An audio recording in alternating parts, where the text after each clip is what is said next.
Halo, Assalamualaikum warahmatullahi wabarakatuh. Salam sejahtera untuk kita semua. Kembali lagi di Bingkai Narasi, channel yang mengulas ragam berita teraktual, viral, dan layak diperbincangkan.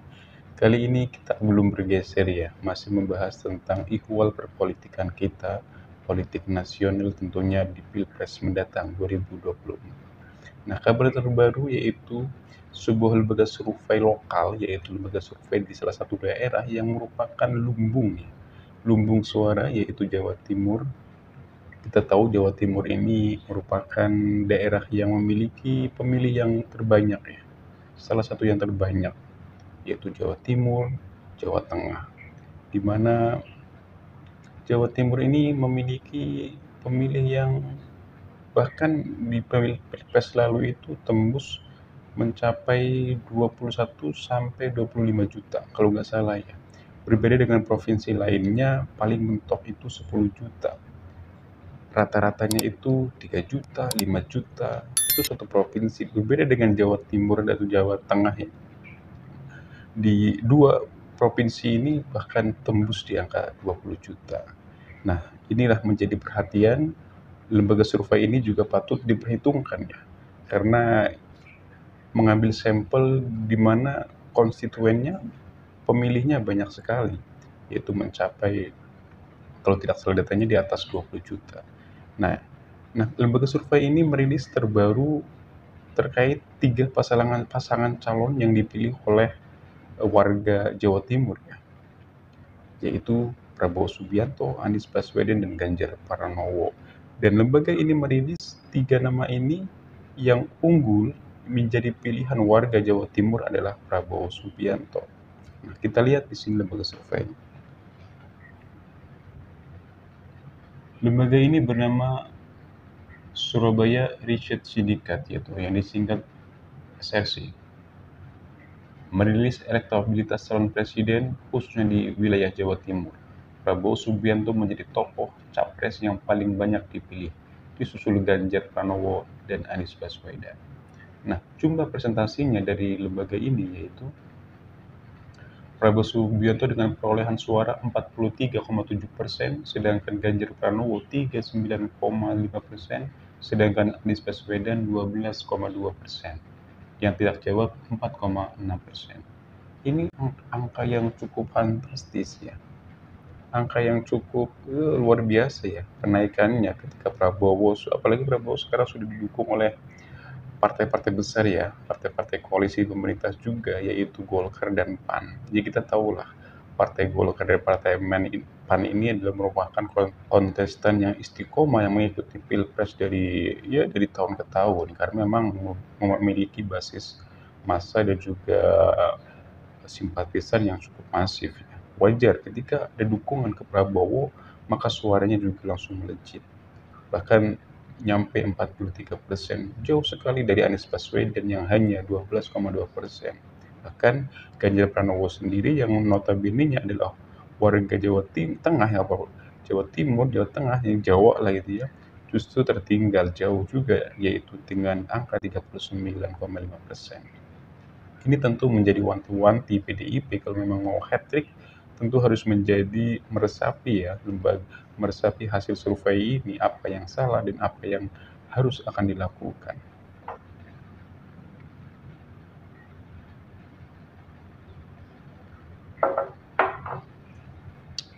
Selain itu, Surabaya Research Syndicate ini juga merilis nama-nama cawapres ya, calon wakil presiden yang bakal mendampingi ketiga sosok tadi, di mana lembaga ini sudah menentukan tiga pasangan calon yang dipilih oleh warga Jawa Timur khususnya. Nah, dari tiga cawapres ini ada beberapa nama yang menjadi yang dominan untuk mendampingi ketiga capres ini.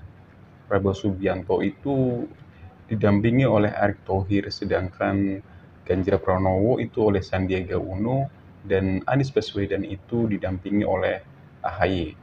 Tiga cawapres ini juga adalah cawapres pilihan warga Jawa Timur yang secara persentase cukup tinggi ya. Nah, lalu bagaimana ketika disandingkan atau kan juga dari tiga kandidat ini disandingkan Prabowo, Erik, dan juga Ganjar, Sandi, dan Anies Ahaye. Kita lihat angkanya. Nah, angkanya juga cukup luar biasa ya. Ketika Prabowo disandingkan dengan Erick Thohir, angkanya mencapai 43,8%. Sedangkan Ganjar Sandi mencapai 40,6% dan AHY mendapat 12,5% suara.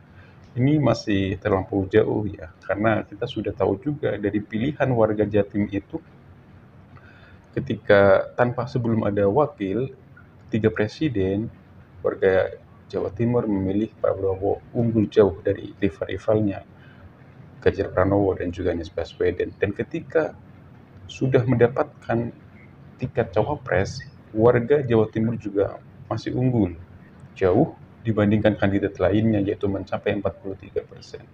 Ini sungguh yang luar biasa apabila ini dilakukan pesta pilpres saat ini, dan tentu Prabowo sudah menjadi presiden. Atau enggak kalau 2 putaran lah itu kan, AHY terus dieliminasi. Terlepas dari itu, ada nama-nama cawapres yang sekarang masih menjadi diskusi alot ya, dari semua calon ya, karena memang Pilpres tahun ini cawapres menjadi salah satu kunci untuk menaikkan elektibilitas di Pilpres mendatang. Nah, yang saat ini sedang didiskusikan, diwacanakan yaitu Gibran ya. Gibran sendiri di sini memiliki persentase cawapres yang dipilih oleh warga Jatim itu mencapai 13% untuk mendampingi Prabowo ya. Bahkan Hovifah sendiri turun, kalah gitu ya. Hovifah sendiri mencapai 10%, 10,5%. Ini tentu luar biasa ya. Sekarang isu wacana Gibran akan mendampingi Prabowo juga masih mencuat ya kan. Cuma karena terbatas dengan usia, makanya ini sekarang lagi diajukan PK kembali. Apakah batas usia 40 tahun itu akan dihapus, diturunkan menjadi 35 atau gimana, kita nggak tahu. Kita butuh putusan MK ya. Dan MK juga belum ada keputusan. Ini masih proses penggodogan. Tapi kemungkinan sih prediksi saya bakal dikabulkan. Cuman entah apakah tetap Gibran bakal maju atau enggak, tentu politik kan masih sifat dinamis ya, masih sangat mungkin berubah-berubah juga. Saat ini mungkin mencuat, tapi ke depan juga ya mungkin kalau menurut saya masih butuh jam terbang juga Gibran ya. Tapi yang pasti dari survei ini Prabowo Subianto cukup berbunga lah hatinya dan juga pendukungnya. Makanya salah satu ketua DPP Gerindra juga harus wanti-wanti, harus rendah hati, harus jangan sombong, jangan bangga dengan hasil survei ini, karena ini adalah hasil survei sementara. Sekalipun memang ini disurvei ada di lumbung suara, yaitu Jawa Timur, di mana Jawa Timur ini memiliki suara tembus 20 juta. Berbeda jauh dengan provinsi-provinsi lainnya yang rata-rata hanya 5 juta, mentok-mentok 10 juta, 3 juta gitu ya. Ya, mungkin teman-teman punya pilihan lagi atau punya analisis lain dari hasil survei ini, silakan tulis di kolom komentar. Terima kasih sudah menyaksikan video ini secara lengkap. Kurang lebihnya mohon maaf, tetap jaga kerukunan. Semoga Pilpres kita mendatang mendapat memperolehkan pemimpin yang lebih baik lagi dari tahun ke tahun. Dan Indonesia semakin jaya. Assalamualaikum warahmatullahi wabarakatuh. Salam sejahtera untuk kita semua.